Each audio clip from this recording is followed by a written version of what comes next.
WhatsApp guys, this is me. অনেক দিন পরে আজকে কথা বলবো শাকিব খানকে নিয়ে। শাকিব খানকে নিয়ে সোশ্যাল মিডিয়াতে প্রায় কিছুদিন ধরে অনেক কথা হচ্ছে, অনেক কথা। সেই কথার জের ধরে কথা বলবো আজকে। কেউ বলে শাকিব খান কেন দুই ঈদে আসে, শাকিব খানকে ই করে দিতে হবে যে উনি এক ঈদে আসুক আর এক ঈদে না আসুক, উনি বছরে কেন 20টা ছবি করে না, উনি বছরে কেন 10টা ছবি করে না। অনেক তর্ক বিতর্ক এবং মেরিল প্রথম আলো পুরস্কার নিয়ে অনেক সমালোচনা। দেখেন, শাকিব খানের বাইরে আপনারা যত লোক আছেন মিডিয়াতে, নায়ক, প্রযোজক, ডিরেক্টর, আর্টিস্ট, ক্যারেক্টার আর্টিস্ট, যত লোক আছেন সমস্ত লোক মিলে আপনারা যত যাই বলেন, শাকিব খান যেখানে গেছে গা ওর চেয়ে আরো উপরে যাবে, কিন্তু নিচে আর নামাইতে পারবেন না।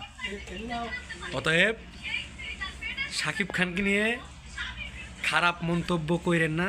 ভিডিওগুলো আসলে থেকে যায়, আপনার কথাগুলো এই ভিডিও যে হইতেছে, ইন্টারভিউ দিতেছেন, এগুলো থেকে যাবে, কিন্তু ব্যবহারগুলা সুন্দরভাবে যদি বলেন, সুন্দর কথা, এইগুলাও থেকে যাবে। অতএব আপনারা যত কথাই বলেন, ডিরেক্টর, ক্যারেক্টার আর্টিস্ট, প্রযোজক, যত সিনেমা জগতে যত লোক আছেন, শাকিব খানের একটা পশমের ক্ষতি করতে পারবেন না।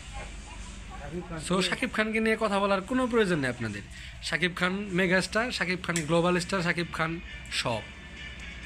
শাকিব খানের জায়গায় মানে বাংলাদেশ ফিল্ম ইন্ডাস্ট্রি যতদিন আছে ততদিনের মধ্যে কোনো নায়ক আর ওই পজিশনে যাইতে পারবে দৈনিতার নায়কারে না।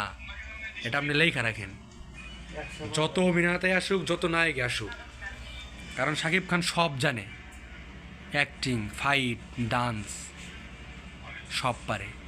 এরকম নায়ক ভবিষ্যতে আর কোনো দিনও আসবে না। অতএব কথা আপনারা যাই বলেন, শাকিব খান যদি আজকের থেকে বন্ধ করে দেয় সিনেমা করা, দেখবেন যে সিনেমা হলও থাকবো না, সিঙ্গেল স্ক্রিন একটাও থাকবো না, মাল্টিপ্লেক্স, সিনেপ্লেক্স এগুলো থাকতে পারে, কারণ ওইগুলাতে ওই কিছু দর্শক যায়, এগুলাই থাকতে পারে, এগুলো থাকবে না। শাকিব খান যেদিনকে সিনেমা করা বাদ দিবে, ওই দিন থেকে সিনেমা শেষ।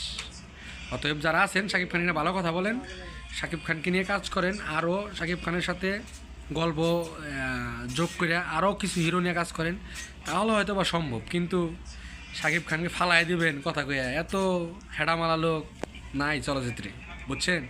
শাকিব খানকে নিয়ে আর কোনো বাজে মন্তব্য করেন না। এই যে আমার পিছনে শার্ট প্যান্ট, এগুলো আমার ডিউটি করে এরা কথা বলতে পারতেছেন অনেকদিন যাবত, আজকে বললাম, সময় পাইছিলাম।